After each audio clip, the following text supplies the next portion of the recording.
सभी को राधे राधे। आज हम एक जन्म कुंडली पर विश्लेषण करेंगे।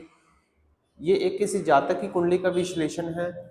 ये 25 दिसंबर 1984 ये डेट ऑफ बर्थ डिटेल है। 12:55 रात के एएम, जगरांव पंजाब।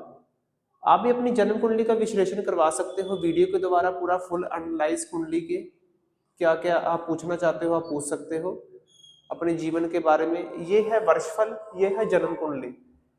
यानी कि जन्म कुंडली अगर तैयार होगी तो 2026 का वर्षफल, यानी कि हर साल जो चेंज होता है 2026, 27, 28, वो उस साल के लिए, इस साल के लिए ये ग्रह स्थिति है। और ये जन्म कुंडली ये हर उम्र में काम आती है, यानी कि पूरी लाइफ टाइम काम आती है। उसी के बारे में हम चर्चा करेंगे। इस कुंडली में माइनस और प्लस पॉइंट दोनों है। पहले प्लस पॉइंट की ओर आ जाते हैं। खाना नंबर 4 में सूरज और गुरु है। सूरज खाना नंबर 4 में राजयोग होता है। बृहस्पति खाना नंबर 4 में उच्च का होता है। बहुत अच्छी स्थिति होती है। चाहे सूरज वहां पर चौथे घर में नीच का ही क्यों ना पड़ा हो, तो वो राजयोग का फल देगा। यानी कि चंद्र के घर में कोई भी ग्रह बैठा हो तो वो धन दौलत देता ही देता है जातक को। तो अच्छी स्थिति है सूरज गुरु की। जब खाना नंबर 5 में चंद्रमा बैठा हो, तो खाना नंबर 9 और 11 में चंद्रमा के दुश्मन ग्रह बैठे हो, राहु, केतु, शनि, बुध, शुक्र, ये दुश्मन ग्रह माने जाते हैं। तो चंद्रमा की दृष्टि 9वें घर पर पड़ रही है, तो राहु का फल यहाँ पर नेक हो चुका है। अब कोई बुरा असर नहीं देगा। राहु नीच का होता है, पापी मंदा होता है, अधर्मी कहा जाता है। तो चंद्रमा खाना में 5 में हो तो राहु का अब नेक असर हो जाए, कोई बुरा फल नहीं होगा।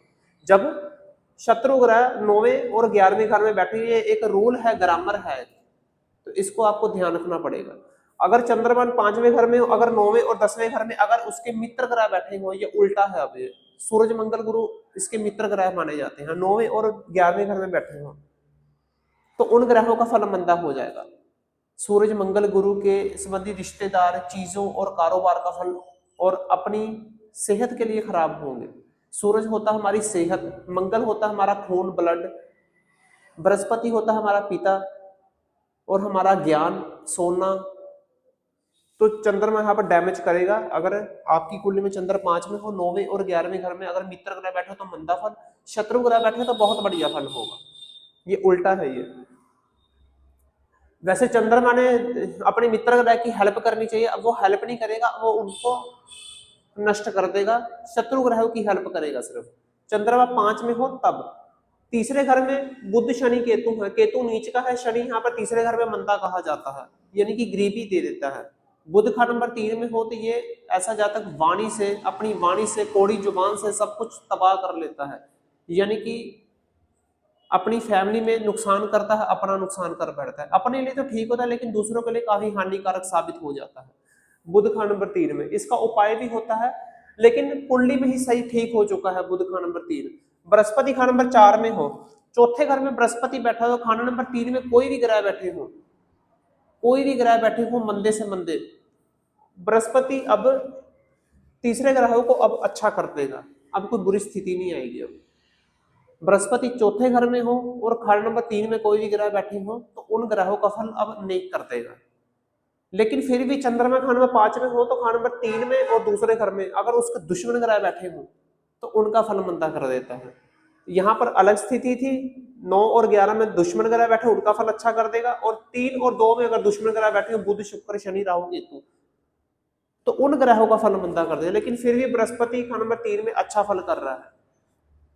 और मंगल खाना नंबर 6 में हो तो 6वें घर में मंगल बहुत ही बढ़िया होता है, यानी कि ऐसे जातक सरकारी नौकरी में चले जाए तो बहुत अच्छा नाम मान सम्मान होता है, क्योंकि सूरज का फल उच्च हो जाता है मंगल 6 के वक्त।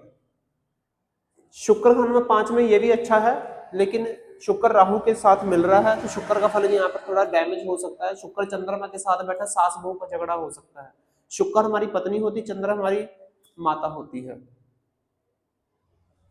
तो स्थिति खराब है। चंद्र शुक्र की भी, चंद्र शुक्र का भी फल यहाँ पर मंदा गिना जाएगा।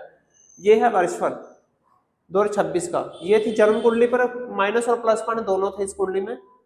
अगर आपकी कुंडली में मिलती जुलती है तो आपको काफी हेल्प मिलेगी देखने में।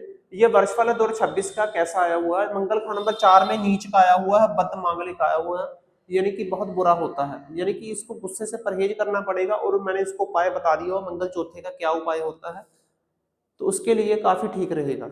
राहु का नंबर 8 का भी उपाय बता दिया हुआ है। कुछ चीजें जल प्रवाहित करनी होती है, राहु से संबंधित कुछ चीज है, तो राहु का फल यहाँ पर नेक हो जाता है। राहु भी खा नंबर 8 में मौत के घर में घर मंदा आया हुआ है। सूरज गुरु बढ़िया है दूसरे घर में, चंद्र शुक्र ये बढ़िया है दूसरे घर में, पर लेकिन यहाँ पर बुध बहुत मंदा आ चुका है। केतु 11 हो तो चंद्रमा बर्बाद हो जाता है, तो यहाँ पर स्थिति थोड़ी सी खराब ही है। चंद्र शुक्र ये बुध दृष्टि के कारण थोड़ा बहुत मंदा ही है यहाँ पर। बुध यहाँ पर यानी कि बहुत ज्यादा मंदा होता है 11वें घर में, यानी कि कुछ समझ नहीं आता उसको क्या करना है, करियर में डिसबैलेंस कर देता है जातक को, तनाव की स्थिति ले आता है। यानी कि कहा जाता है कि दूसरी भाषा में उल्लू का पट्टा, यानी कि वो अपने आप कर लेता है, यानी कि कुछ ऐसे कार्य करके नुकसान कर बैठता है बुध का नंबर 11 में। तो स्थिति बहुत ज्यादा ध्यान रखनी पड़ेगी, क्योंकि चंद्रमा की दृष्टि भी पड़ रही है बुध पर, तो बुध का फल चंद्रमा का फल यहाँ पर मंदा होने की स्थिति में है। राहु और मंगल यहाँ पर पूरी तरह मंदे आए हुए थे। ये थे आप वर्षफल जातक का। अगर आप भी अपनी जन्म कुंडली का विश्लेषण और वर्षफल उस साल के लिए जानना चाहते हो 2026 का, तो आप मुझसे कंसल्ट कर सकते हो। वीडियो को लाइक शेयर और सब्सक्राइब जरूर कीजिएगा। नमस्कार।